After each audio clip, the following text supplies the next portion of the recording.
La última vez que alguien vio a Esperanza Morales fue el martes 15 de octubre de 2024, exactamente a las 6:47 de la tarde. No porque alguien haya mirado el reloj en ese momento, sino porque la cámara de seguridad del Oxxo de la esquina registró su silueta atravesando la calle Hidalgo, cargando una bolsa de plástico azul y caminando con esa prisa nerviosa que todos en San Felipe habían aprendido a reconocer en ella. Esperanza tenía 73 años y era la única persona viva que recordaba lo que realmente pasó en la casa de los Vázquez durante el invierno de 1987. Era la única que podía explicar por qué esa construcción de adobe y tejas rojas, ubicada en el número 47 de la calle Morelos, llevaba 37 años completamente vacía, aunque cada mes apareciera un letrero nuevo de "Se renta", que desaparecía misteriosamente a los pocos días. Pero ahora Esperanza también había desaparecido. Su nieta Carmen fue quien dio la voz de alarma el miércoles por la mañana, cuando llegó como cada día a las 8 para ayudarla con el desayuno y encontró la puerta principal abierta de par en par. La taza de café seguía humeando sobre la mesa de la cocina. El televisor estaba encendido en el canal de noticias y en el sofá de la sala, perfectamente doblada, estaba la ropa que Esperanza había usado el día anterior. Su vestido floreado azul, sus medias cafés y hasta su ropa interior, como si se la hubiera quitado con cuidado extremo antes de desvanecerse en el aire. «Mi abuela nunca dejaba la puerta abierta», le dijo Carmen al comandante Jiménez esa misma mañana, mientras señalaba hacia la entrada con manos temblorosas. Desde lo de la casa de los Vázquez, ella cerraba con llave, con cadena y hasta ponía una silla contra la puerta. Decía que algunas cosas no se quedan donde las dejas, que algunas cosas te siguen. El comandante Jiménez llevaba 15 años trabajando en San Felipe y había escuchado esa frase antes. Algunas cosas te siguen.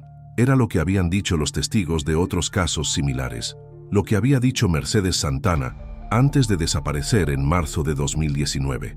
Lo que había murmurado el padre Esteban antes de que lo encontraran caminando descalzo por la carretera federal, sin memoria y balbuceando números en latín. Lo que había repetido como un mantra la maestra Patricia Valdés en sus últimas clases, antes de que sus alumnos la vieran disolverse lentamente frente al pizarrón, como si fuera hecha de sal y lluvia. Todos ellos tenían algo en común. Habían vivido en San Felipe durante el invierno de 1987.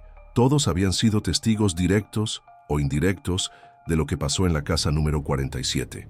Y todos, uno por uno, habían desaparecido de maneras que desafiaban cualquier explicación lógica. Esperanza era la última, la que más recordaba, la que guardaba los secretos más profundos.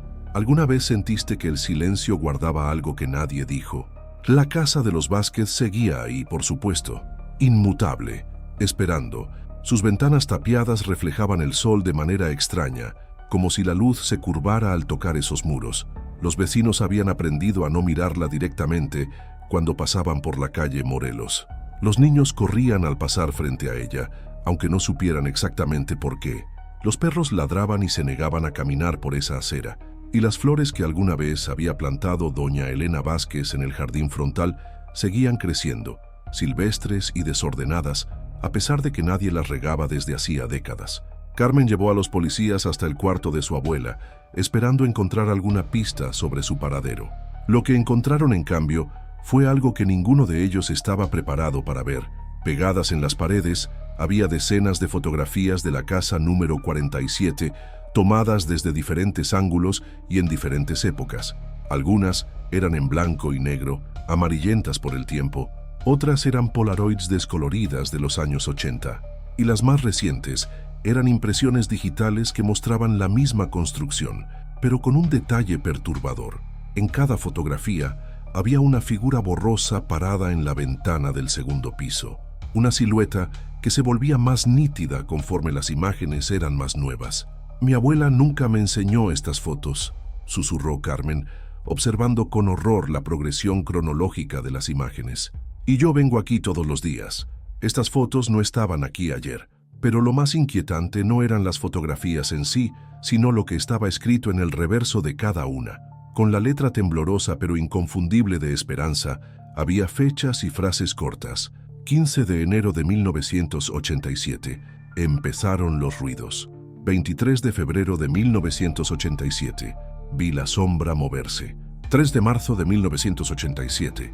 Elena gritó toda la noche. 12 de marzo de 1987. Ya no está Elena, pero algo quedó. La última fotografía de la colección era la más reciente. Estaba fechada apenas 3 días antes de la desaparición de Esperanza. 12 de octubre de 2024. Me está llamando, ya es hora. El comandante Jiménez tomó esa última fotografía entre sus manos y la observó con detenimiento. La imagen mostraba la casa número 47 en todo su deterioro actual, pero la figura en la ventana ya no era una sombra borrosa. Era claramente reconocible, una mujer de mediana edad, con el cabello largo y oscuro, vestida con un camisón blanco, mirando directamente hacia la cámara con una expresión que mezclaba súplica y advertencia.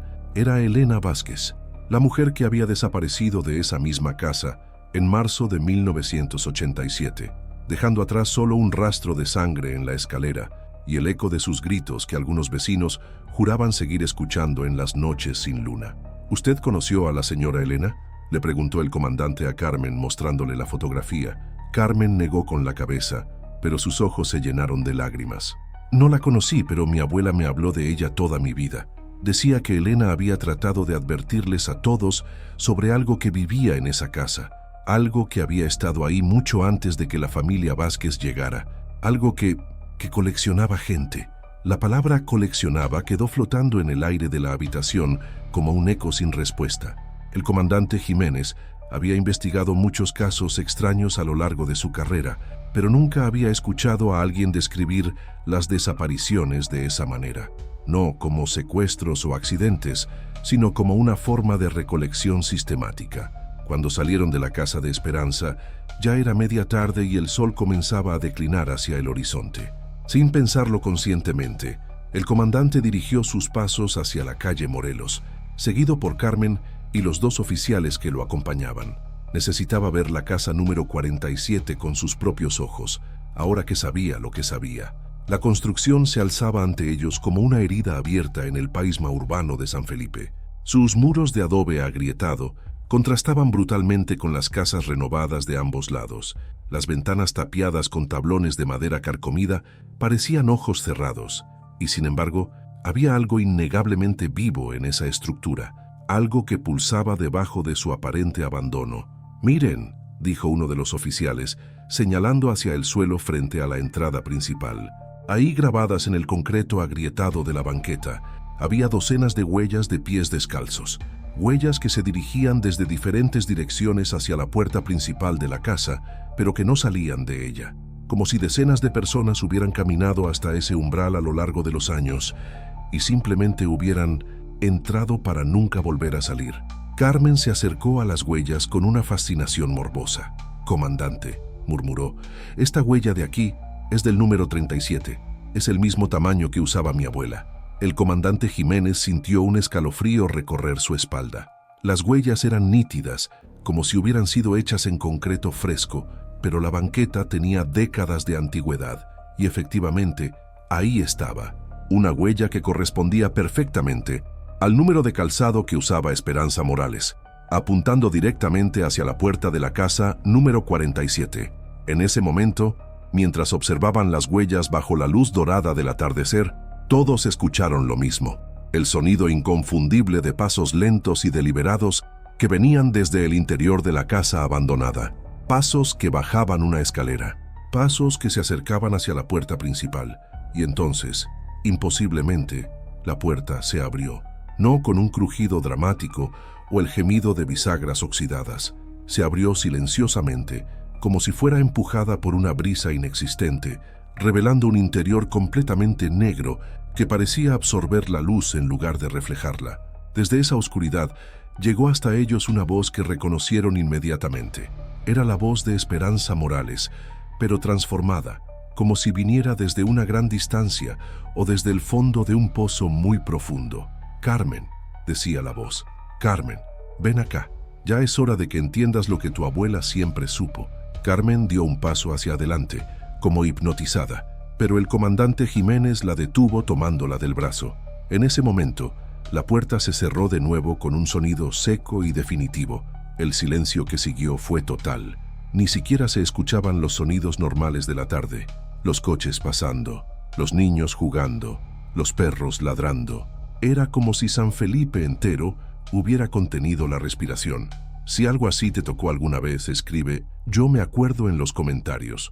La investigación sobre Esperanza Morales habría terminado ahí, archivada como una desaparición más en los expedientes polvorientos de San Felipe, si no fuera porque Carmen encontró la grabadora 3 días después. Estaba escondida debajo del colchón de su abuela, envuelta en un rebozo negro que olía a incienso y tierra húmeda. Era una grabadora de casetes antigua, de esas que usaban los periodistas en los años 80, con una cinta adentro etiquetada simplemente como "Para Carmen la verdad". Carmen esperó hasta estar sola en su casa para escuchar la grabación. Eran las 11 de la noche del viernes cuando presionó el botón de reproducción y la voz de su abuela llenó la habitación con una claridad que le erizó la piel. "Carmen, mi niña, si estás escuchando esto es porque ya me fui. Y si ya me fui, es porque finalmente entendí lo que Elena Vázquez trató de decirnos durante todos estos años. La casa no está vacía, Carmen. Nunca ha estado vacía. Lo que vive ahí adentro es mucho más viejo que San Felipe, más viejo que México, más viejo que cualquier nombre que los hombres le hayamos puesto a este lugar". Carmen pausó la grabación y se sirvió un vaso de agua con manos temblorosas. Afuera, la noche de San Felipe transcurría con normalidad. Coches pasando esporádicamente, el murmullo lejano de algún televisor, el ladrido ocasional de un perro. Pero adentro de su casa, las palabras de su abuela habían creado una burbuja de silencio perturbador. Presionó play de nuevo. "Todo empezó cuando yo tenía tu edad, Carmen. Era 1964 y acababa de casarme con tu abuelo Raúl. Nos mudamos a la casa de la calle Juárez, esa que después vendimos cuando tú naciste. Desde la ventana de la cocina se veía perfectamente la casa número 47 de Morelos. En esos tiempos todavía vivía la familia original ahí, los Herrera, un matrimonio mayor con 3 hijos ya grandes". Carmen conocía esa parte de la historia. Su abuela le había contado fragmentos a lo largo de los años. Los Herrera habían sido los dueños de la casa antes que los Vázquez, y ellos también habían desaparecido de manera extraña a finales de los años 60. "Pero nunca te conté lo que realmente vi esa noche de diciembre de 1964, continuó la voz grabada de Esperanza. "Eran como las 2 de la madrugada, y tu abuelo estaba trabajando el turno nocturno en la fábrica. Yo no podía dormir por el calor y me levanté a tomar agua. Cuando miré por la ventana de la cocina, vi que todas las luces de la casa de los Herrera estaban encendidas, todas, hasta las del sótano, que nunca habían funcionado según me había dicho doña Rosa Herrera".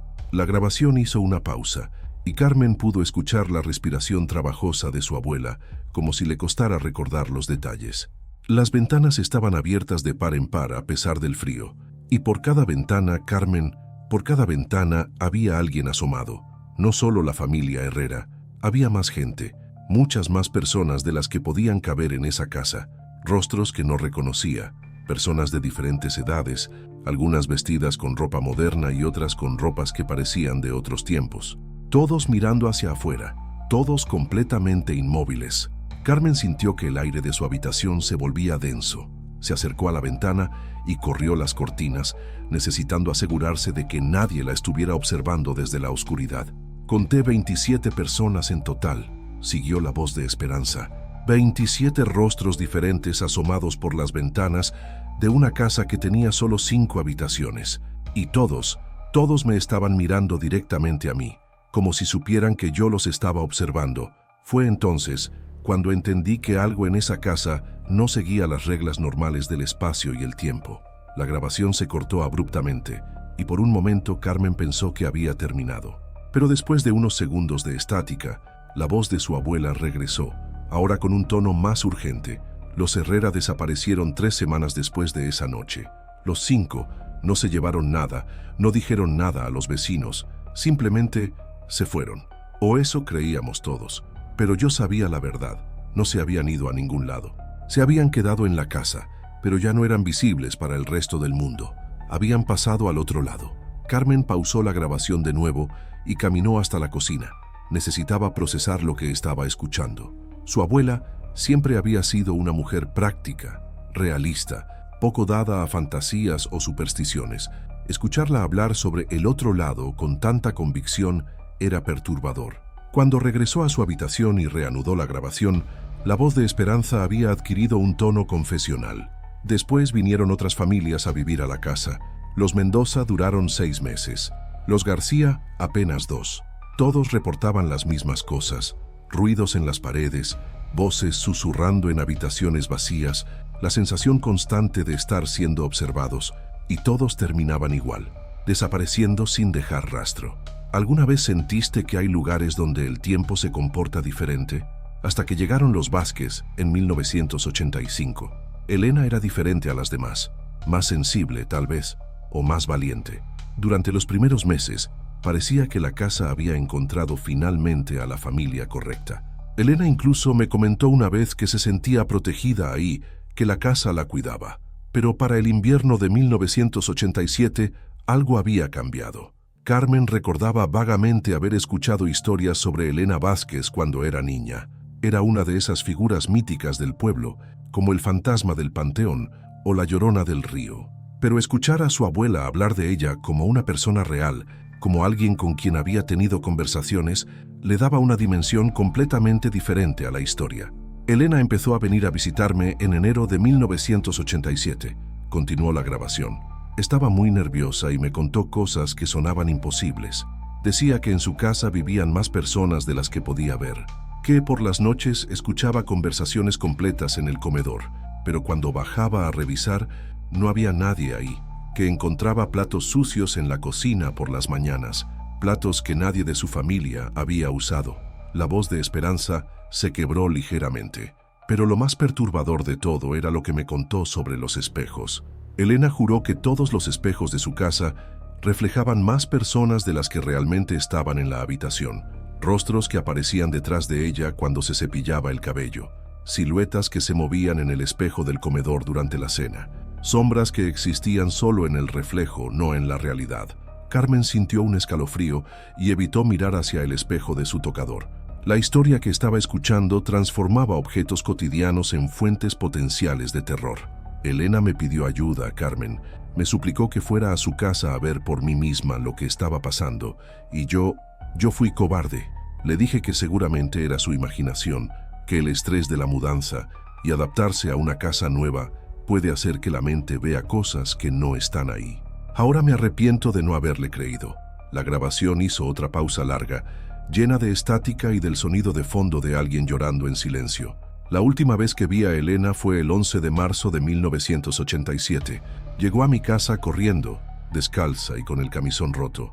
Tenía rasguños en los brazos y el cuello, como si hubiera peleado con alguien o con algo.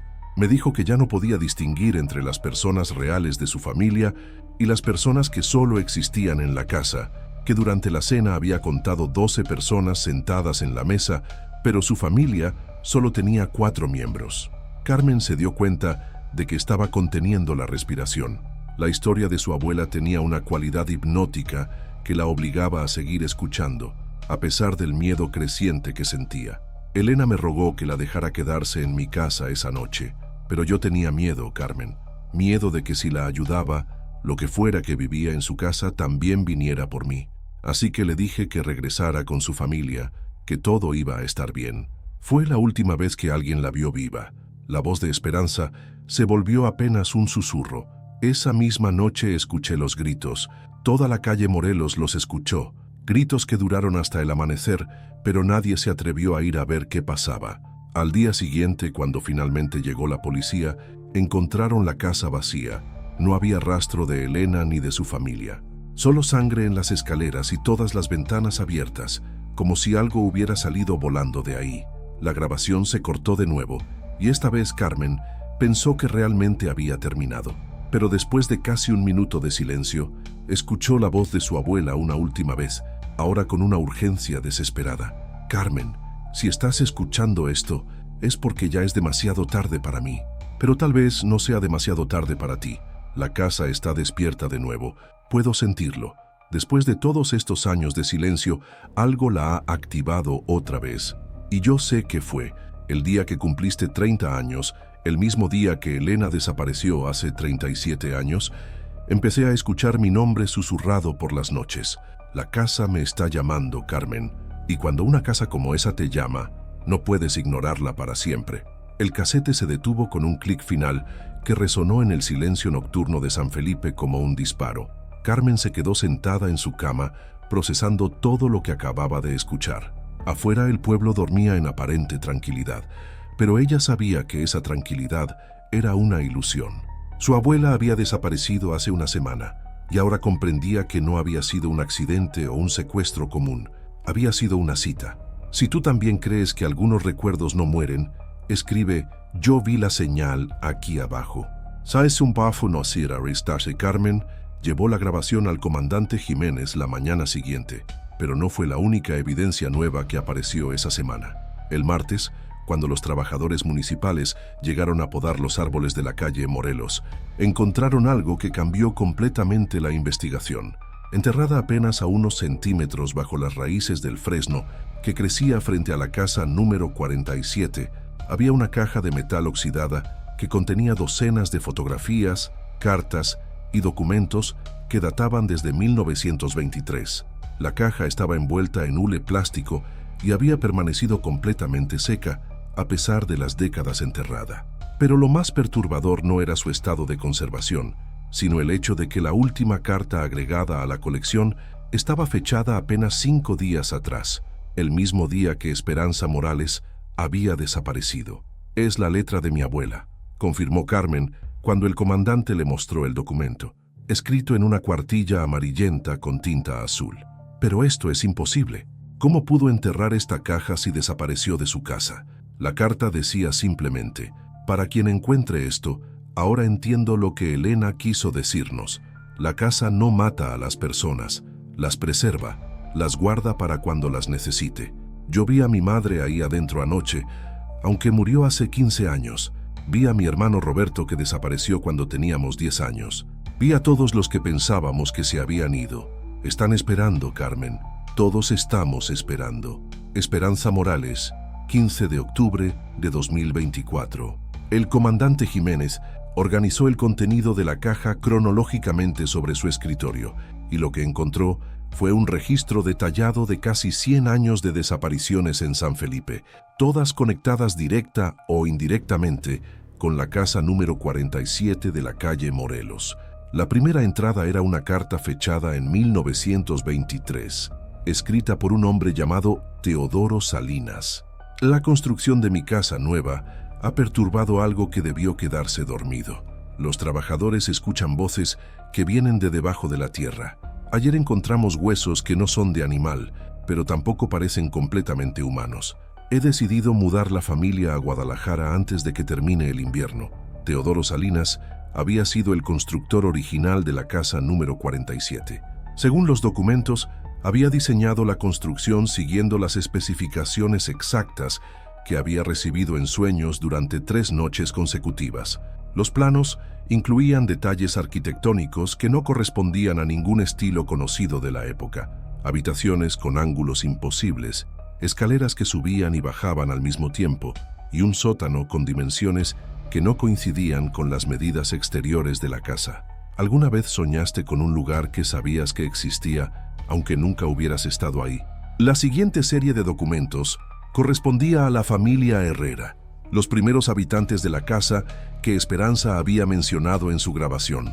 Pero lo que los documentos revelaban era mucho más complejo que una simple desaparición.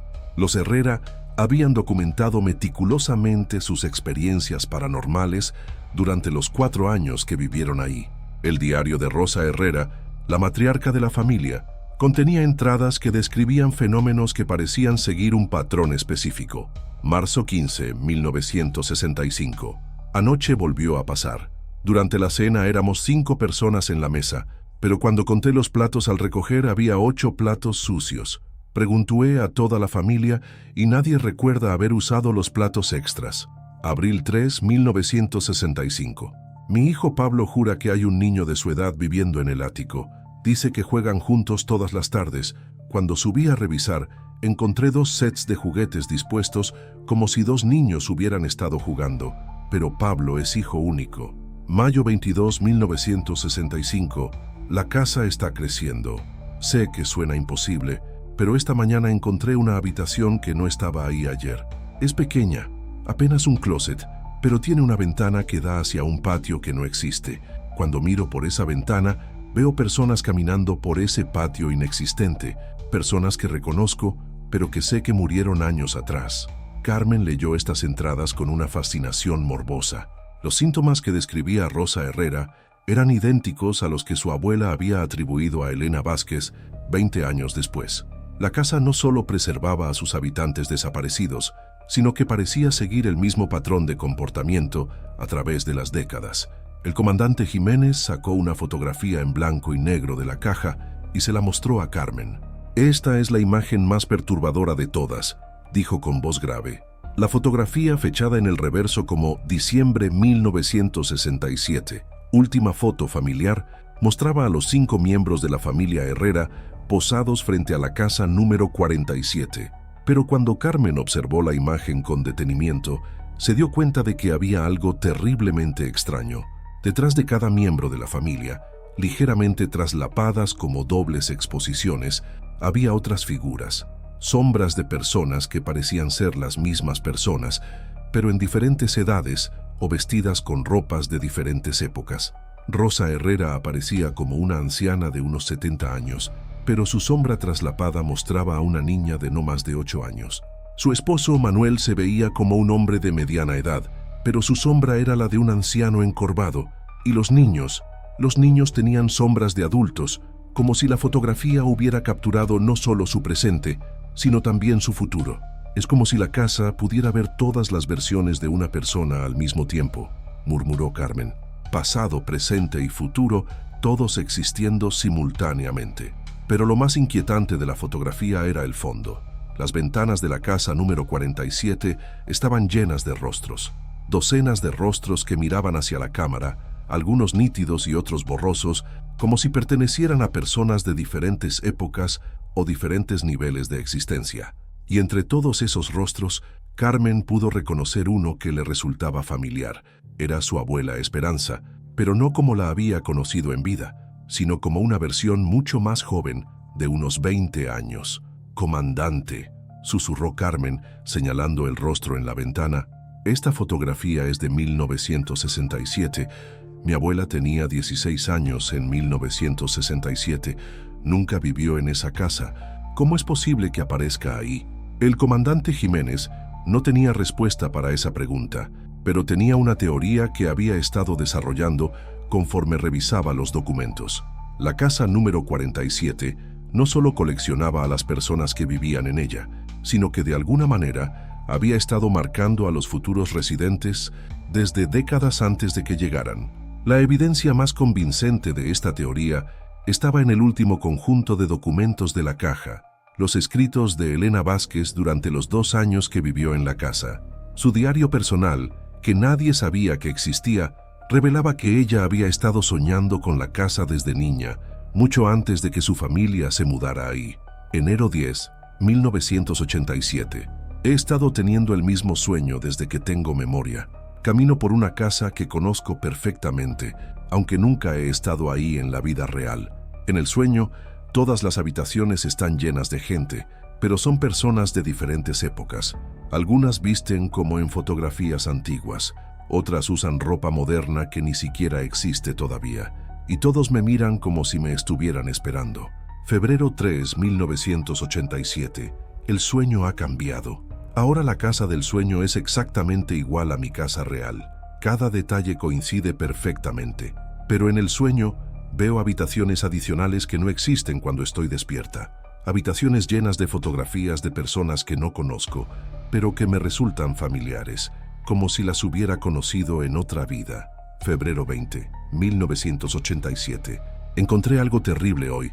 Estaba limpiando el ático cuando descubrí una colección de fotografías escondidas detrás de una viga.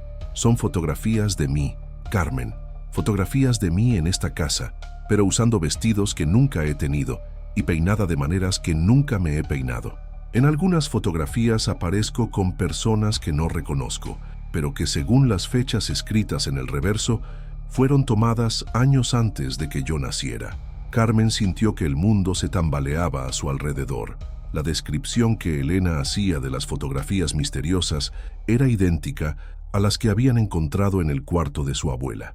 La casa no solo preservaba el presente, sino que también manipulaba el pasado y el futuro de alguna manera que desafiaba toda lógica. La última entrada del diario de Elena estaba fechada el 11 de marzo de 1987, el mismo día que había aparecido en casa de Esperanza pidiendo ayuda. Ya no puedo distinguir entre los recuerdos reales y los recuerdos que me ha dado la casa. Recuerdo haber vivido aquí de niña, aunque sé que eso nunca pasó. Recuerdo conversaciones con personas que murieron antes de que yo naciera. Recuerdo haber enterrado una caja de metal bajo el fresno del jardín, aunque nunca he hecho eso. La casa está reescribiendo mi historia, Carmen, y creo que también está reescribiendo la historia de todos los que hemos vivido aquí. Carmen cerró el diario y miró al comandante Jiménez con ojos llenos de lágrimas. ¿Qué vamos a hacer? Si todo esto es verdad, si la casa realmente tiene este poder, entonces mi abuela no solo desapareció, ella siempre estuvo destinada a desaparecer. Desde que era joven, desde que aparece en esa fotografía de 1967, la casa ya la había marcado. El comandante asintió gravemente. Durante sus 15 años trabajando en San Felipe, había visto muchas cosas extrañas, pero nunca algo tan sistemático y calculado como lo que estaba documentado en esa caja. No era solo una casa embrujada en el sentido tradicional, era algo mucho más complejo. Una estructura que existía simultáneamente en múltiples líneas de tiempo que podía influir en el pasado para asegurar su futuro. Carmen, dijo finalmente, creo que tenemos que aceptar la posibilidad de que tu abuela no esté muerta. Según estos documentos, nadie que entra a esa casa realmente muere. Se vuelven parte de algo más grande, algo que trasciende el tiempo normal. Carmen lo miró con una mezcla de esperanza y terror. ¿Está diciendo que podría estar viva ahí adentro? Estoy diciendo que si estos documentos son precisos, tu abuela está más viva de lo que cualquiera de nosotros puede entender, pero también está más perdida de lo que podemos imaginar. En ese momento, como si hubiera estado esperando esa conclusión, sonó el teléfono de la comandancia. El comandante Jiménez contestó, y Carmen pudo escuchar la voz histérica del otro lado de la línea. Era doña Marta, la vecina de enfrente de la casa número 47. «Comandante, venga rápido. La casa de los Vázquez está completamente iluminada. Todas las ventanas, todas las luces están prendidas y puedo ver gente moviéndose adentro. Muchísima gente». Carmen y el comandante se miraron por un momento que pareció eterno. Después, sin decir palabra, se dirigieron hacia la puerta. Era hora de enfrentar directamente lo que había estado esperándolos durante décadas. Si alguna vez sentiste que el pasado y el presente se confundían en tu mente, sabes de qué estamos hablando. Cuando Carmen y el comandante Jiménez llegaron a la calle Morelos, ya se había formado una pequeña multitud frente a la casa número 47. Vecinos que habían evitado esa cuadra durante décadas, ahora estaban parados en la banqueta de enfrente, hipnotizados por el espectáculo que se desarrollaba ante sus ojos. La casa estaba completamente iluminada por primera vez en 37 años.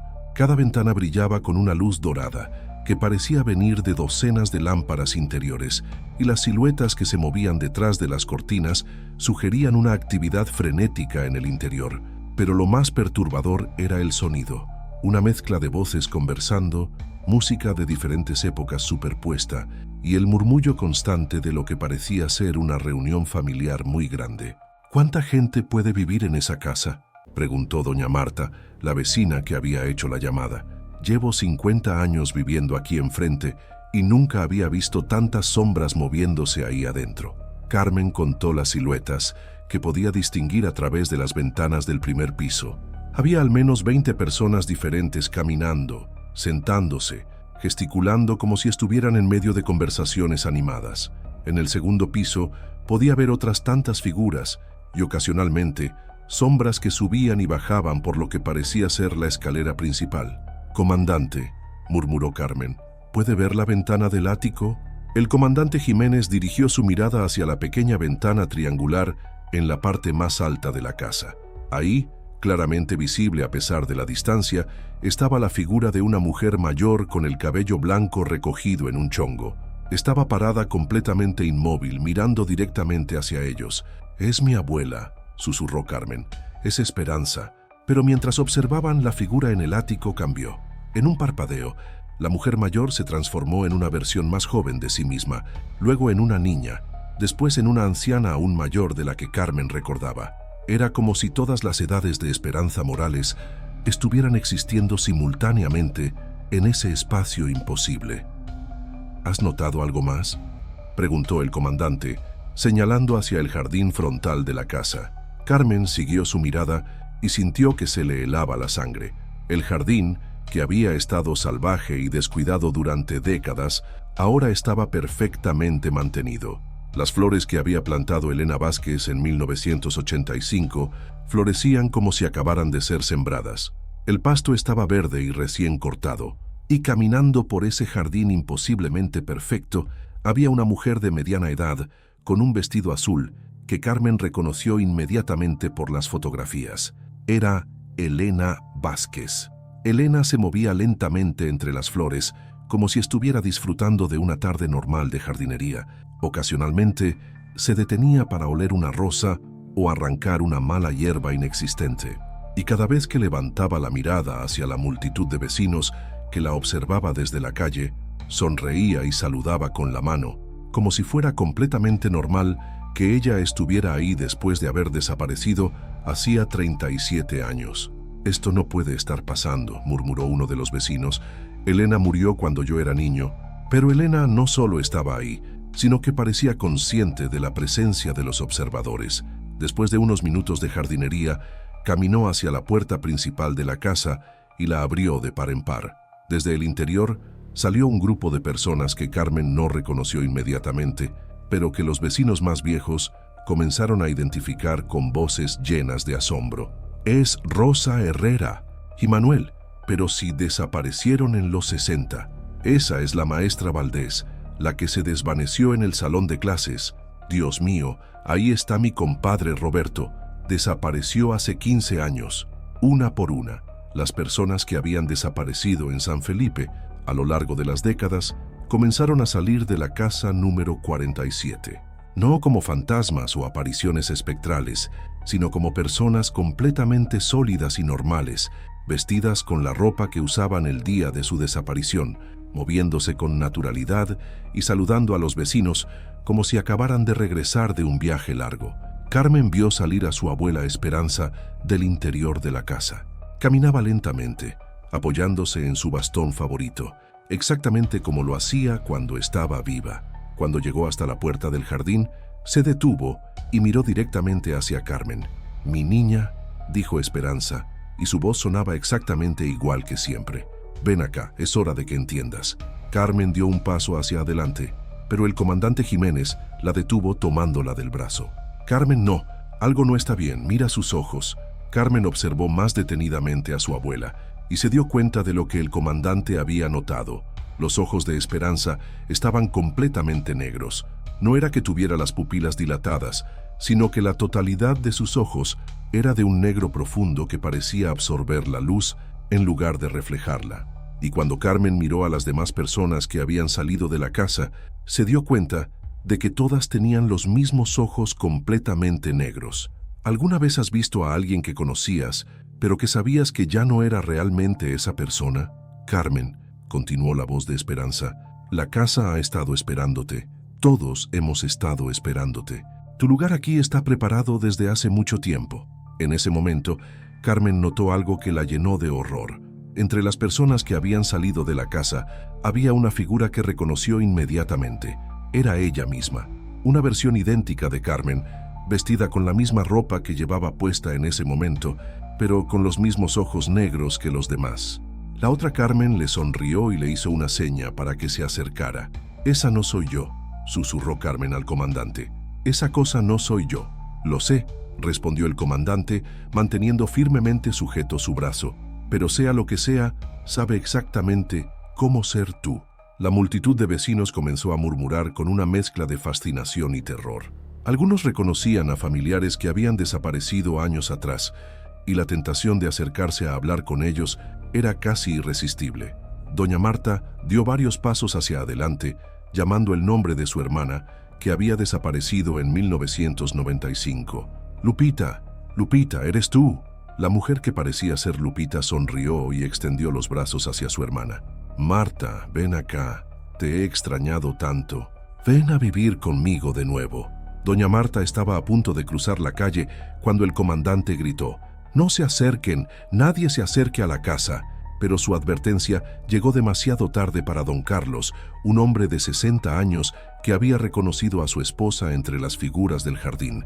Cruzó la calle corriendo y abrazó a la mujer que había perdido 10 años atrás. Por un momento, la reunión parecía genuinamente emotiva. Lloraban, se besaban, susurraban palabras de amor, pero entonces Carmen notó que algo estaba cambiando. Don Carlos comenzó a volverse translúcido, como si estuviera siendo absorbido lentamente por la mujer que abrazaba. Sus gritos de alegría se transformaron en gritos de terror, conforme se daba cuenta de lo que estaba pasando, pero ya era demasiado tarde. En menos de un minuto, don Carlos había desaparecido completamente, y la mujer que lo había abrazado ahora tenía una sonrisa más amplia y ojos aún más negros. El terror se apoderó de la multitud. Los vecinos comenzaron a retroceder hacia sus casas, pero las figuras del jardín empezaron a avanzar lentamente hacia la calle, manteniendo siempre esas sonrisas inquietantes y extendiendo los brazos en gestos de bienvenida. «Carmen», dijo la voz de Esperanza, ahora con un tono más urgente, «no puedes huir para siempre. La casa te necesita, siempre te ha necesitado. Desde antes de que nacieras, desde antes de que tus padres se conocieran, la casa sabía que tú vendrías». Carmen se dio cuenta de que tenía razón. Durante toda su vida había sentido una conexión inexplicable con la casa número 47. Incluso de niña, cuando su abuela le prohibía acercarse a esa cuadra, ella había sentido una atracción magnética hacia esa construcción.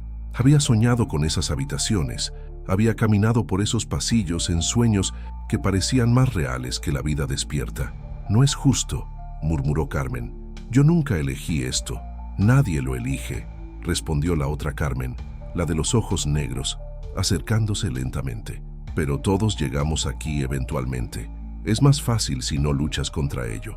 El comandante Jiménez sacó su arma de servicio, aunque sabía que las balas no servirían contra lo que fuera que estaban enfrentando. «Carmen, tenemos que irnos. Ahora». Pero cuando se voltearon para huir, se dieron cuenta de que ya era demasiado tarde. Las figuras de ojos negros se habían dispersado por toda la calle Morelos, bloqueando todas las posibles rutas de escape. Y detrás de cada una de ellas, caminando lentamente desde diferentes direcciones, aparecían más personas, todas las generaciones de desaparecidos de San Felipe, avanzando en una procesión silenciosa hacia Carmen.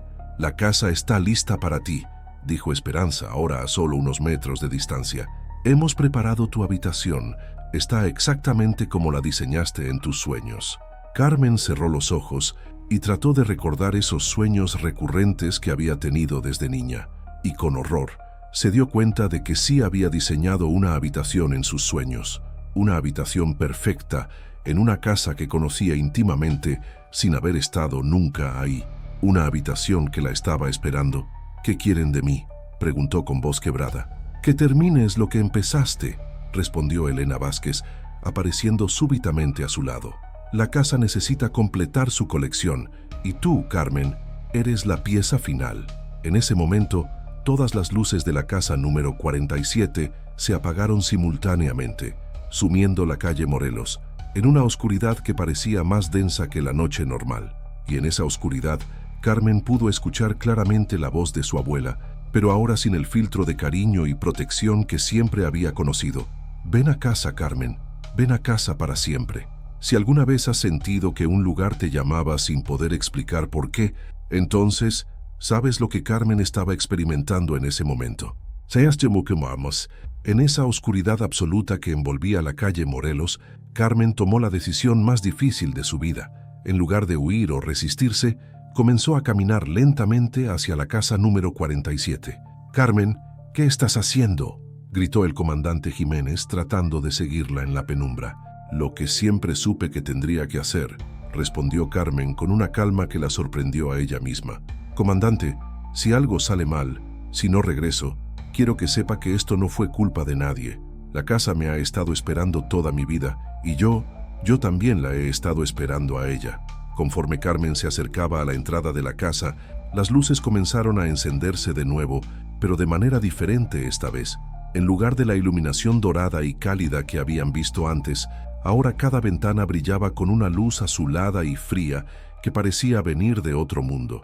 Y a través de esas ventanas, Carmen podía ver con perfecta claridad lo que realmente había dentro de la casa número 47. No eran habitaciones normales.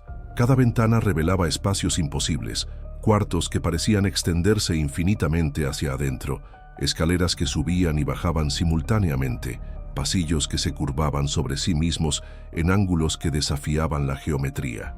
Y en cada uno de esos espacios imposibles había personas, cientos de personas de todas las épocas, vestidas con ropas de diferentes siglos, caminando, conversando, viviendo vidas que parecían completamente normales dentro de esa realidad distorsionada.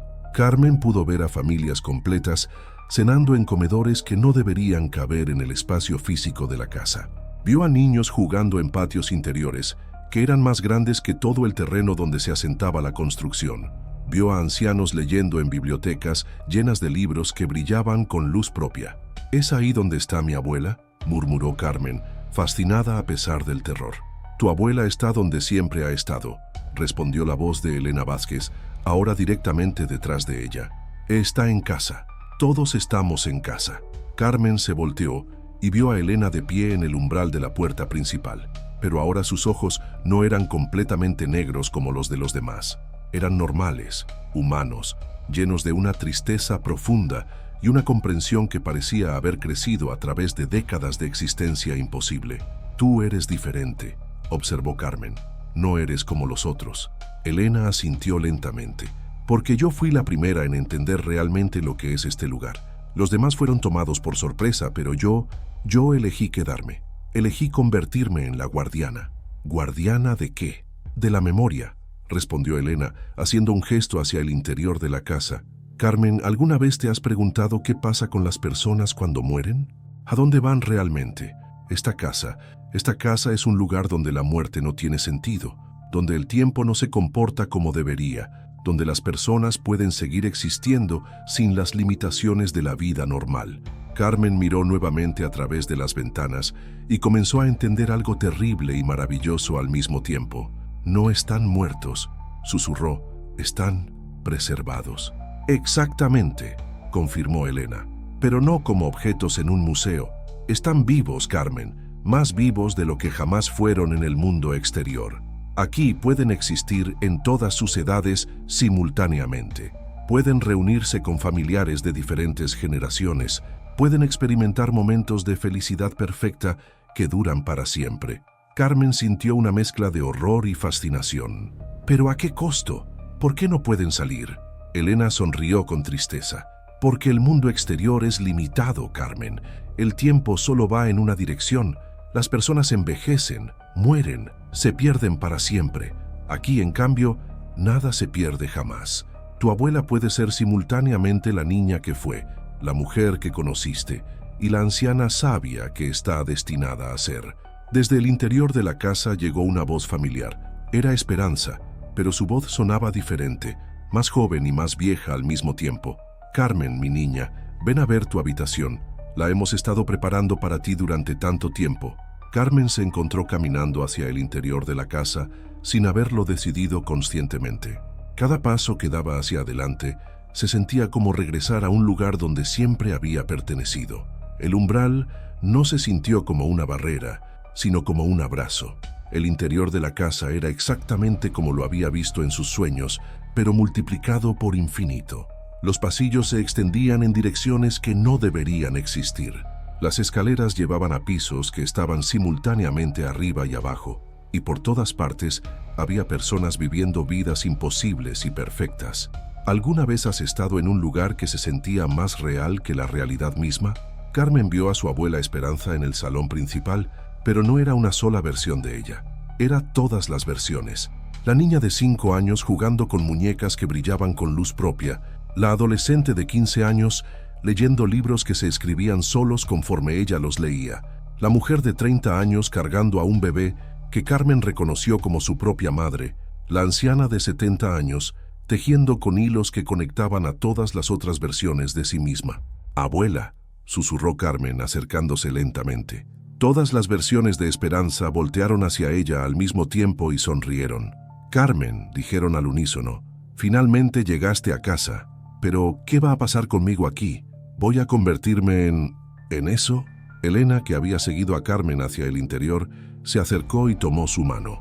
«Vas a convertirte en todas las versiones de ti misma que existen y que podrían existir. Vas a conocer a tu madre como niña. Vas a jugar con tus hijos antes de que nazcan. Vas a conversar con tus bisabuelos. Vas a experimentar cada momento feliz de tu vida una y otra vez, perfeccionándolo cada vez». Carmen miró alrededor y se dio cuenta de que efectivamente podía ver otras versiones de sí misma ya habitando diferentes partes de la casa. Una Carmen de 5 años corriendo por pasillos llenos de juguetes imposibles. Una Carmen adolescente escribiendo en un diario que se llenaba con historias que aún no había vivido. Una Carmen de 40 años abrazando a niños que reconoció como sus futuros hijos. «Pero el comandante Jiménez», dijo Carmen, recordando súbitamente, «los vecinos, ¿qué va a pasar con ellos? Vivirán sus vidas normales», respondió Elena. «Envejecerán, morirán, y sus historias se perderán para siempre, a menos que tú elijas traerlos aquí también. Como la nueva guardiana tendrás ese poder». Carmen sintió el peso de la responsabilidad cayendo sobre ella. «¿Nueva guardiana?». Elena asintió.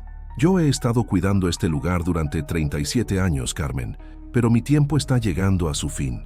La casa necesita a alguien más joven, alguien con conexiones más fuertes al mundo exterior, alguien que pueda ayudar a más personas a encontrar su camino hacia aquí». En ese momento, Carmen escuchó gritos provenientes del exterior. A través de una ventana que daba hacia la calle Morelos, pudo ver al comandante Jiménez luchando contra las figuras de ojos negros que ahora lo rodeaban completamente. «¿Van a lastimarlo?», preguntó Carmen alarmada. «Solo si él resiste», respondió Elena. «Pero si tú le dices que es seguro, si le explicas lo que realmente es este lugar, él podría elegir venir por su propia voluntad». Carmen se acercó a la ventana y gritó hacia afuera. «Comandante, comandante Jiménez, estoy bien. Es diferente de lo que pensábamos». El comandante levantó la mirada hacia la ventana donde estaba Carmen. Incluso a esa distancia, pudo ver que algo había cambiado en ella. Sus ojos no estaban negros como los de las otras figuras, pero había una serenidad en su expresión que no había estado ahí antes. «Carmen, estás herida», gritó de vuelta. «No estoy herida, comandante, estoy completa. Por primera vez en mi vida estoy completa». Las figuras de ojos negros se detuvieron cuando Carmen habló. Era como si estuvieran esperando una señal de ella antes de proceder. «Comandante», continuó Carmen, «puede elegir, nadie lo va a obligar. Pero si quiere ver algo maravilloso, algo que cambiará todo lo que cree sobre la vida y la muerte, puede entrar». El comandante Jiménez miró alrededor. Los vecinos habían huido hacia sus casas, dejándolo solo en la calle con las figuras imposibles que esperaban su decisión. Podía correr, podía tratar de escapar, y tal vez lo lograrían. O podía confiar en Carmen, la mujer que había conocido durante años como una persona práctica y sensata. «¿Realmente estás bien?», gritó una vez más. «Estoy mejor que bien», respondió Carmen. «Estoy donde siempre debí estar».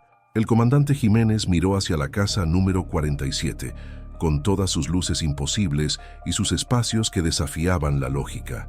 Pensó en todos los casos extraños que había investigado a lo largo de los años, en todas las preguntas sin respuesta que había acumulado.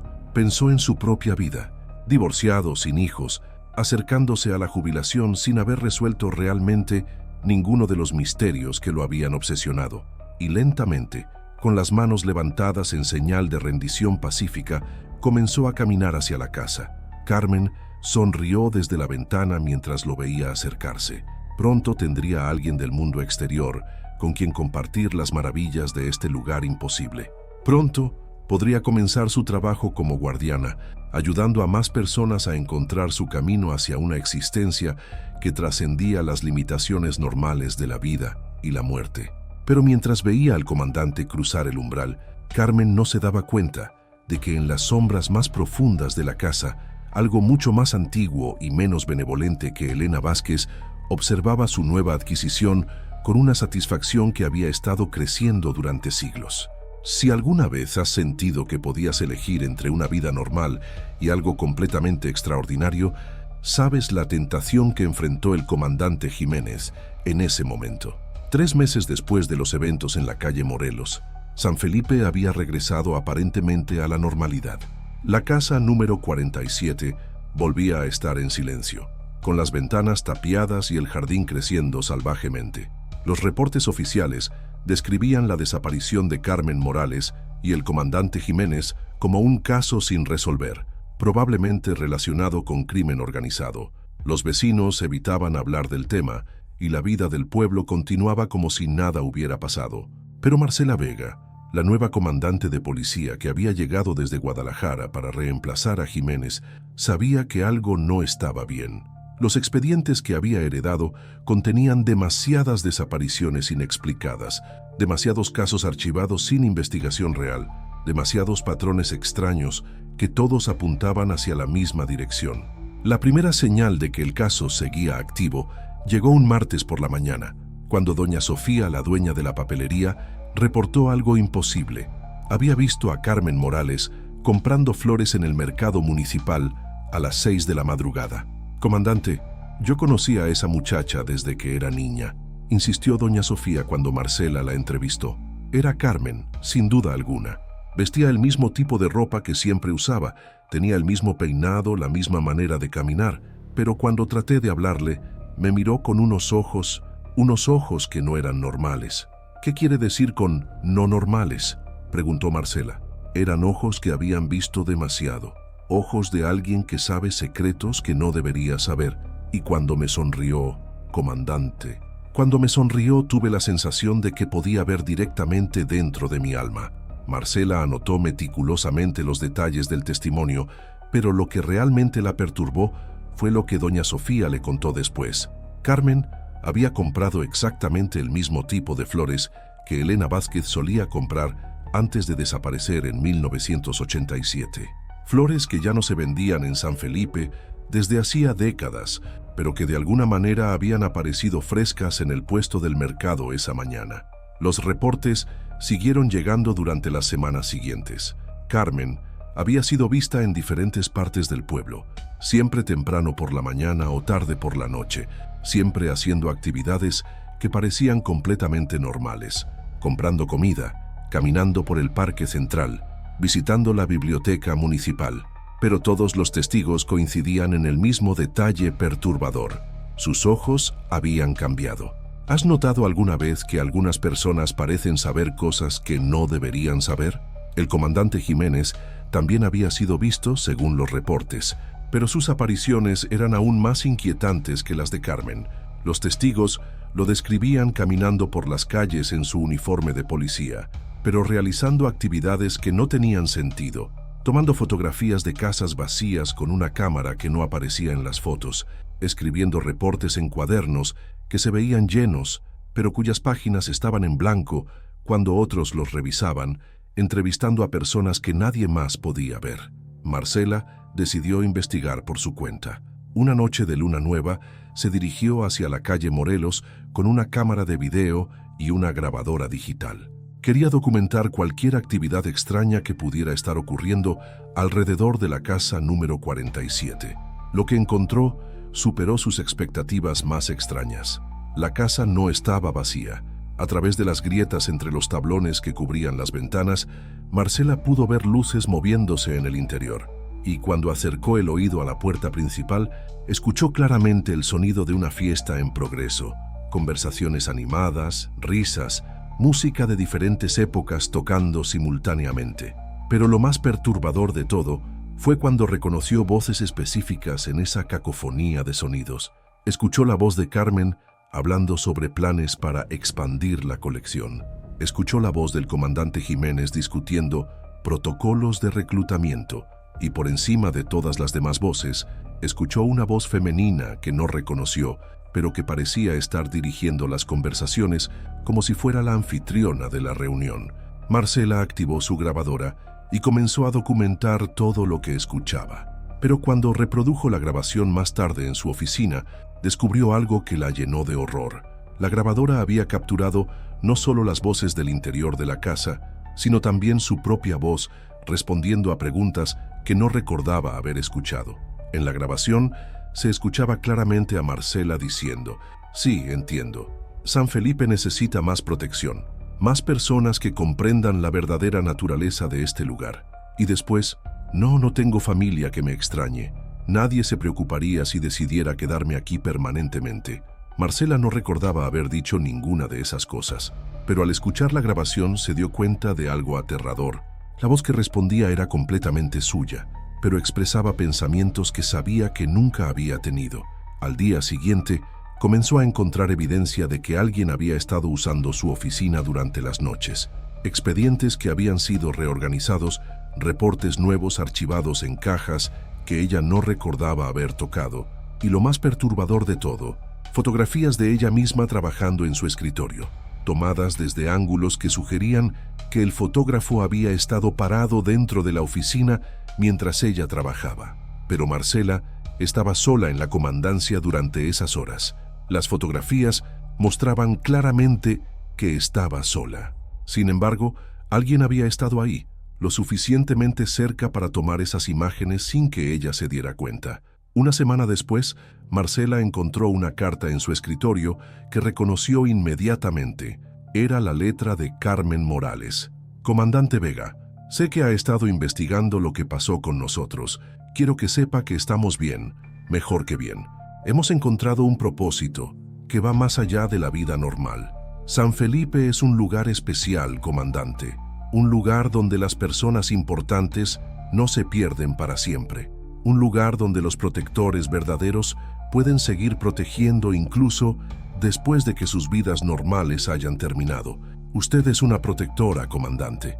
Lo vemos en la manera como maneja los casos, en su dedicación, en su búsqueda obsesiva de la verdad. Esas cualidades la convierten en una candidata perfecta para unirse a nosotros. No tiene que decidir ahora mismo, pero cuando esté lista, cuando se dé cuenta de que su trabajo en el mundo normal nunca va a ser suficiente para proteger realmente a la gente que importa, nosotros estaremos aquí. La casa siempre está preparando lugar para una persona más. Con cariño, Carmen Morales, guardiana de San Felipe». Marcela leyó la carta 3 veces antes de darse cuenta de que no la había encontrado en su escritorio. La había estado escribiendo ella misma, con su propia letra, mientras leía las palabras que aparecían mágicamente en el papel.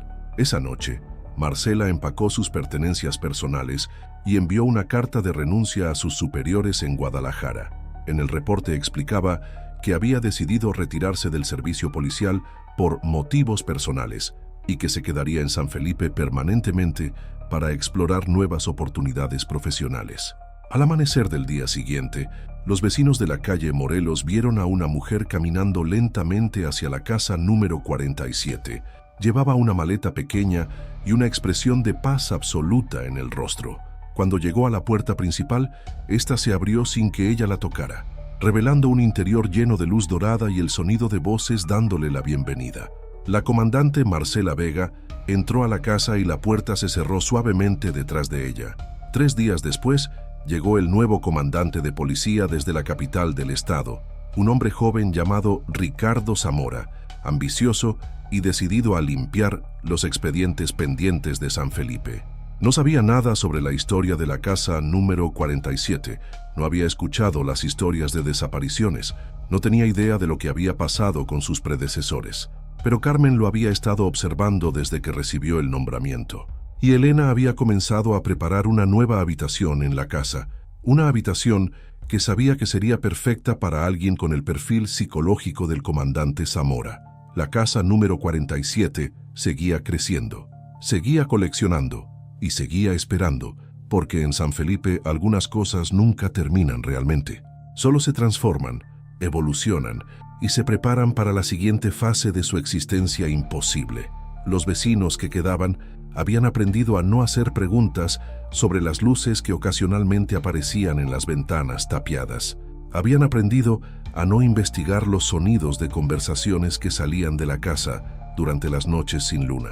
Y definitivamente habían aprendido a no acercarse cuando veían figuras familiares caminando por la calle Morelos en las horas más oscuras de la madrugada, porque sabían, sin poder explicar cómo lo sabían, que la casa número 47 todavía tenía hambre, y que seguiría teniendo hambre hasta que hubiera coleccionado a todos los que estaban destinados a formar parte de su familia imposible. En las noches más silenciosas, cuando el viento sopla de cierta manera a través de las calles de San Felipe, todavía se puede escuchar el eco de una voz que susurra nombres de personas que aún no han desaparecido, pero que ya tienen su lugar reservado en las habitaciones infinitas de la casa que existe fuera del tiempo. Y si prestas atención muy cuidadosamente, tal vez escuches tu propio nombre entre esos susurros. Si después de leer todo esto sientes que San Felipe te está llamando, si sientes que hay una habitación esperándote en algún lugar imposible, escribe "Ya escuché mi nombre" en los comentarios, pero piénsalo bien antes de escribirlo, porque en San Felipe algunas invitaciones no pueden ser rechazadas una vez que las has aceptado.